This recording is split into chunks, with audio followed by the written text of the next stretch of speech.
ગોંડલના 17માં રાજવી હિમાંશુજી સિંહનો રાજ્યાભિષેક કરાયો છે। સિંહાસનની પૂજા ઉપરાંત પવિત્ર જળ વડે અભિષેક બાદ વૈદિક મંત્રોચ્ચાર સાથે રાજવી હિમાંશુસિંહજી રાજસિંહાસન પર બિરાજમાન થયા હતા।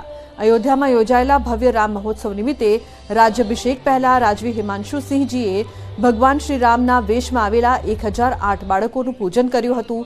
રાજવી પરંપરા મુજબ પ્રથમ કુલગુરુ દ્વારા અને ત્યારબાદ રાજ્યના ગૌર શાસ્ત્રીજી રાજમાતા બ્રાહ્મણ તથા જાડેજાના દીકરીએ રાજવીને તિલક કર્યા હતા। 17માં રાજવી હિમાંશુસિંહજીને ચાંદીની તલવાર અર્પણ કરાઈ હતી। વૈદિક મંત્રોચ્ચાર સાથે કરાયેલા આ રાજ્યાભિષેકમાં અનેક સંતો મહંતો સામાજિક અને રાજકીય આગેવાનો પણ ઉપસ્થિત રહ્યા હતા। રાજ્યાભિષેક બાદ રાજવી હિમાંશુસિંહજીની ભવ્ય નગરયાત્રાનું આયોજન પણ કરાયું હતું। ગોંડલના માર્ગ પર મોટી સંખ્યામાં લોકો આ ભવ્ય નગરયાત્રાને વધાવવા માટે ઉમટ્યા હતા।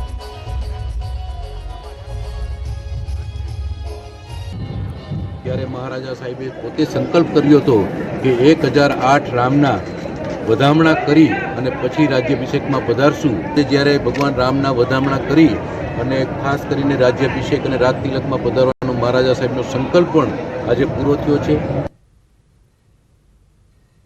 2 ફેબ્રુઆરીએ ગુજરાતી ફિલ્મ કમઠાણ રિલીઝ થવાની છે। તેવામાં કમઠાણ ફિલ્મના ડિરેક્ટર ઉપરાંત એક્ટર હિતુ કનોડિયા અને સંજય ગોરડિયા ફિલ્મના પ્રમોશન અર્થે એલજે કેમ્પસના સ્ટુડન્ટ્સને મળ્યા હતા।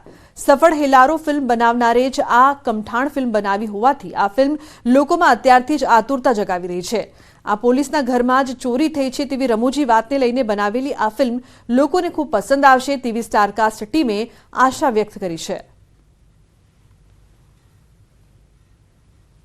કે હેલારો જેમણે બનાવીને નેશનલ એવોર્ડ જે લઈને આવ્યા એ મેકર્સ આ ફિલ્મ બનાવી રહ્યા હતા। જે ફિલ્મ જોશો ને ત્યારે તમને ખબર પડશે કે કેટલી મજાની clean the comedy the dark humour behind it બધી જ રીતે એકદમ મસ્ત એક કહેવાય કે કમ્પ્લીટ ફિલ્મ જે ગુજરાતી માટે બહુ ઓછી બનતી હોય છે એમાંની આ એક ફિલ્મ છે। આવા બીજા 50 કેરેક્ટરો છે, જાત જાતના સમાજસેવિકા બેન છે ને એક પત્રકાર પણ છે ને દારૂની ભઠ્ઠી ચડાવતી બાઈ પણ છે ને તો યુ સી એટલે મજા છે સાહેબ, મજા। એટલે ચોરનું પાત્ર હું કરું છું અને પીઆઈ સાહેબનું પાત્ર હિતુભાઈ કનોડિયા કરી રહ્યા છે। તો બુલેટિનમાં હાલ બસ આટલું જ। તમામ મહત્વપૂર્ણ સમાચાર માટે આપ જોતા રહો ન્યૂઝ 18 ગુજરાતી। નમસ્કાર।